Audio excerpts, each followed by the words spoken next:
Personne n'en a parlé. Zéro. Aucun grand média économique, aucun analyste géopolitique mainstream. Et pourtant, ce qui vient de se passer entre le Vatican et l'Algérie est peut-être l'un des signaux diplomatiques les plus puissants de ces dernières années. Le Vatican, la plus petite nation du monde en superficie, mais diplomatiquement l'une des forces les plus redoutables de la planète. Et cette nation a envoyé un message à l'Algérie, un message que ni Paris, ni Washington, ni Riyad n'avaient vu venir. Réfléchissez une seconde. Le pape, chef spirituel d'1 milliard de catholiques.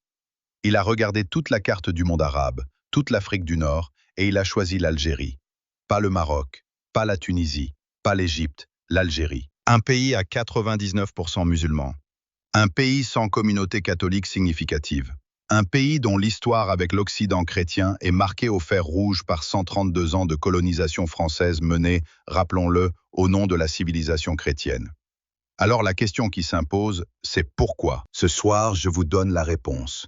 Et je vais vous montrer que cette visite n'a rien à voir avec la religion. C'est un acte géopolitique et économique d'une précision chirurgicale. Et je vais même vous chiffrer concrètement ce que ça vaut pour l'Algérie en termes diplomatiques et en termes économiques. Abonnez-vous maintenant.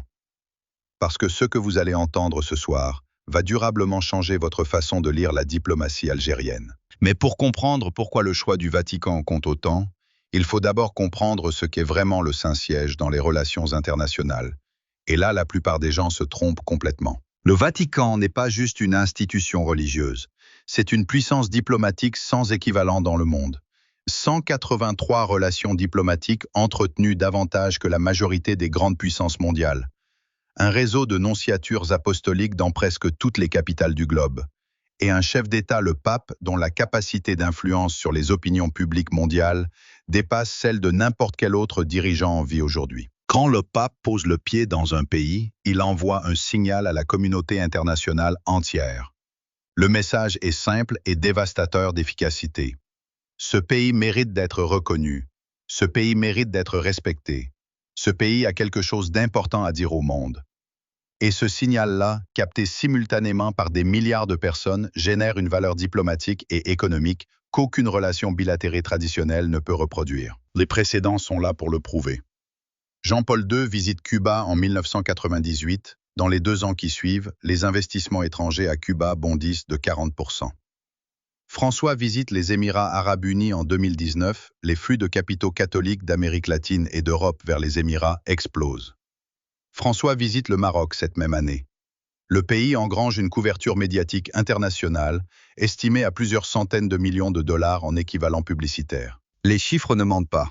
Alors maintenant, pourquoi l'Algérie plutôt qu'un autre pays arabe ou africain?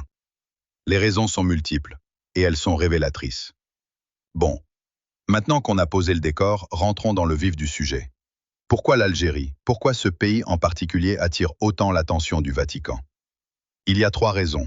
Et croyez-moi, chacune est plus lourde que la précédente. La première, c'est l'histoire, une histoire que beaucoup ont oubliée. L'Algérie n'est pas un pays étranger au catholicisme. Elle en porte les cicatrices et la mémoire.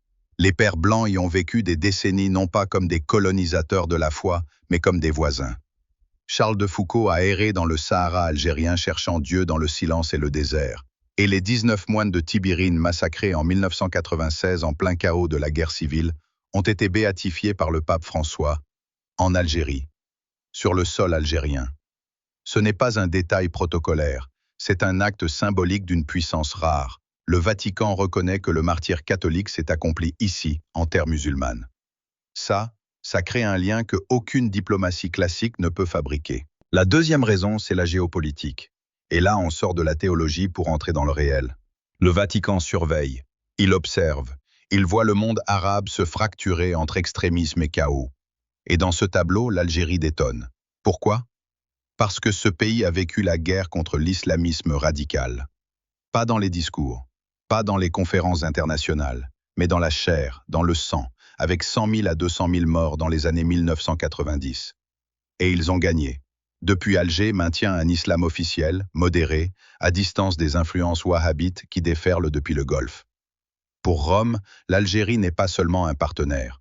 C'est une preuve que c'est possible qu'un pays à majorité musulmane peut tenir debout face au fanatisme. La troisième raison, et c'est celle que personne ne dit assez fort, c'est la position de l'Algérie dans le monde non aligné. Le Vatican n'est pas l'Amérique. Il n'est pas l'Europe. Il veut parler à tout le monde, y compris à ceux que Washington regarde de travers. Et l'Algérie, membre des BRICS, neutre entre les blocs influents au Sahel, représente exactement le type d'interlocuteur dont le Saint-Siège a besoin pour rester ce qu'il prétend être, une institution universelle, pas un satellite de la politique étrangère occidentale. C'est ça le vrai calcul. Et franchement, c'est brillant. Troisième dimension, la valeur économique concrète. Et là, on arrête de philosopher. Parce qu'il y a une réalité que beaucoup ignorent. Derrière chaque visite papale, il y a des milliards qui bougent. Pas des milliards spirituels, des milliards vrais. Impact numéro 1, le tourisme. Le pape est le meilleur agent de communication touristique qui existe sur cette planète. Gratuitement. Quand il pose le pied quelque part, le monde entier se retourne. Et dans les années qui suivent, les touristes suivent. Or, l'Algérie tourne aujourd'hui autour de 3 millions de visiteurs annuels. Le Maroc en capte 14. L'écart est colossal, et il n'est pas dû au manque de patrimoine. Timgad, Djemila, Tipaza, Cherchel. Ce sont des sites classés UNESCO d'une importance mondiale qui restent pratiquement invisibles pour les touristes internationaux. Une attention vaticane sur l'Algérie via les pèlerinages à Tibérine, via Charles de Foucault, et c'est entre 200 et 500 millions de dollars supplémentaires par an qui peuvent entrer dans les 5 ans suivant la visite. Ce n'est pas de l'espoir, c'est une estimation sérieuse. Impact numéro 2, les investisseurs catholiques. 1,4 milliard de catholiques dans le monde. Ce sont aussi des entrepreneurs, des fonds, des capitaux.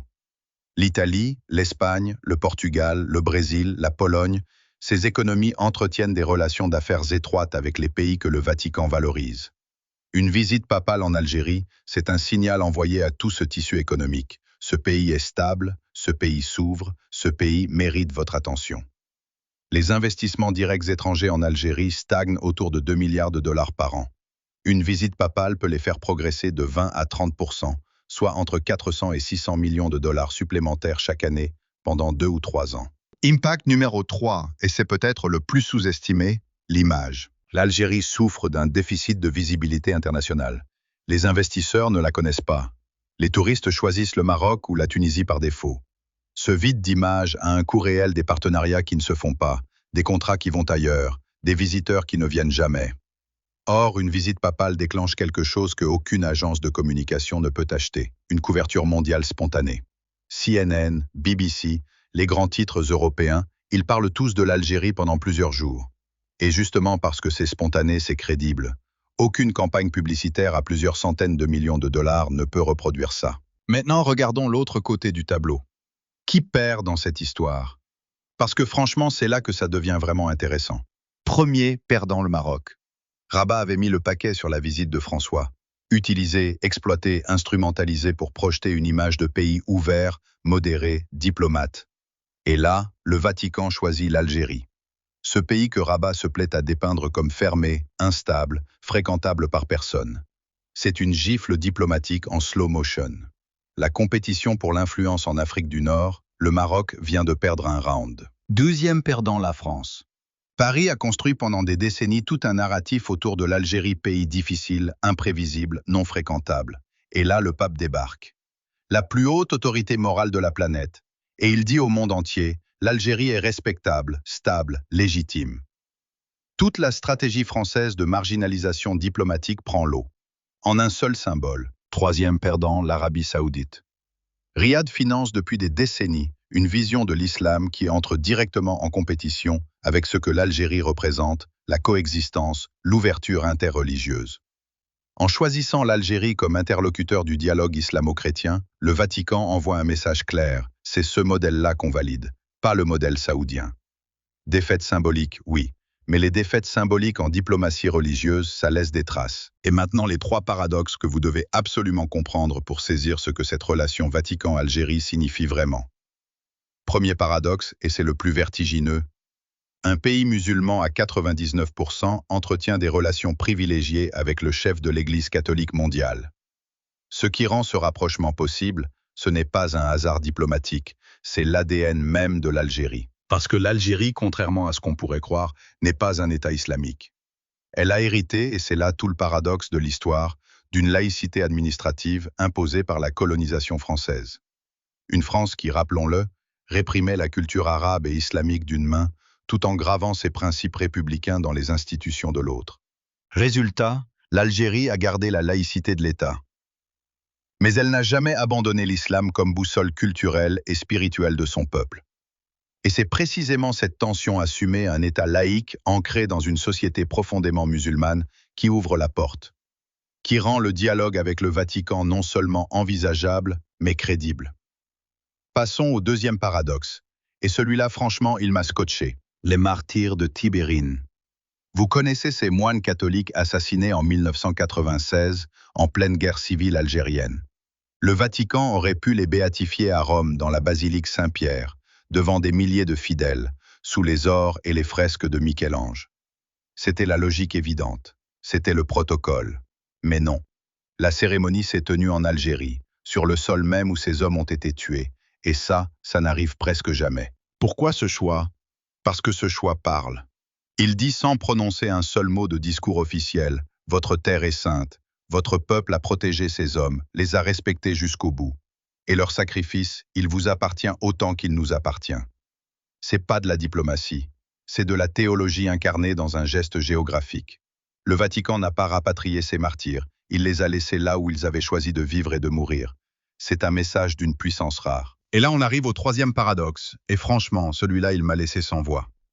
L'Algérie. Ce pays que la France a colonisé pendant 132 ans. 132 ans au nom de quoi? De la civilisation? De la religion chrétienne? C'était l'argument officiel, le vernis qu'on mettait sur la brutalité de l'occupation. Eh bien aujourd'hui, c'est ce même pays que le Vatican a choisi comme partenaire privilégié du dialogue entre l'islam et le christianisme. Vous réalisez ce que ça veut dire? La France avait utilisé la religion comme outil de domination, un marteau, une justification. Et le Vatican, en faisant ce choix, il ne fait pas que nouer un partenariat diplomatique, il retourne l'histoire. Symboliquement, il dit « Ce que vous avez fait au nom du Christ, ce n'était pas une rencontre, c'était une conquête. » La vraie rencontre entre l'islam et le christianisme, elle n'était pas dans les canons, pas dans les garnisons, pas dans les missionnaires qui débarquaient avec l'armée. Elle est ici, maintenant, dans ce dialogue respectueux entre deux grandes civilisations. C'est Rome qui le dit, pas Alger, Rome. Voilà ce qu'il faut comprendre sur la mécanique du pouvoir. Le Vatican ne tire pas à l'aveugle. Chaque déplacement pontifical, chaque déplacement est le fruit d'un travail colossal en coulisses, des années de diplomatie murmurée, de négociations que personne ne voit, de signaux codés qui s'échangent entre des chancelleries qui n'ont aucun intérêt à ce que vous soyez au courant. Ce n'est pas de la spontanéité, c'est de la stratégie pure. Alors quand Rome pose son regard sur l'Algérie, la question ce n'est pas pourquoi l'Algérie. La question c'est pourquoi maintenant et qu'est-ce que ça change? Parce qu'un voyage papal, c'est un signal envoyé à 4 milliards de catholiques sur toute la planète. Et ce signal dit une chose très précise, ce pays compte, ce pays mérite votre attention, ce pays a quelque chose à apporter au monde. Et dans la langue que parlent les investisseurs, les entrepreneurs, les diplomates, cette phrase-là, elle ne reste pas dans les discours, elle se matérialise, en flux de capitaux, en touristes qui vont découvrir Timgad et Tipaza pour la première fois, en entrepreneurs italiens et espagnols qui vont commencer à regarder Alger différemment, en diplomates africains qui vont reconsidérer la place d'Alger dans l'échiquier continental. C'est ça la géopolitique réelle, pas des cartes et des traités, des visites, des symboles et des milliards qui suivent. Voilà ce qui est fascinant dans cette histoire, et franchement il faut un moment pour vraiment le saisir. La France s'est servie de la religion comme d'un outil de domination pour coloniser l'Algérie. Siècle après siècle, le catholicisme était une arme culturelle, pas une foi partagée. Et maintenant, le Vatican, cette même institution, revient non pas pour dominer, mais pour reconnaître, pour réparer. C'est un retournement de l'histoire que personne n'aurait osé scénariser. Et l'Algérie dans tout ça?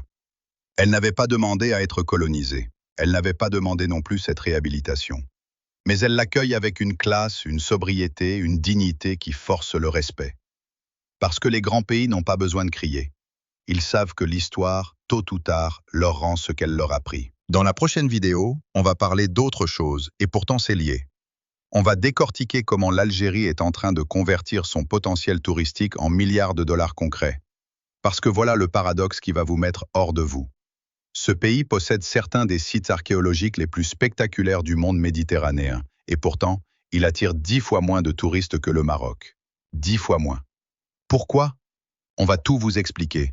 Abonnez-vous sérieusement, vous ne voulez pas louper ça. Et maintenant, la question qui va faire sauter la section commentaires, est-ce que vous pensez que ce rapprochement entre le Vatican et l'Algérie peut réellement transformer l'image internationale du pays sur le long terme?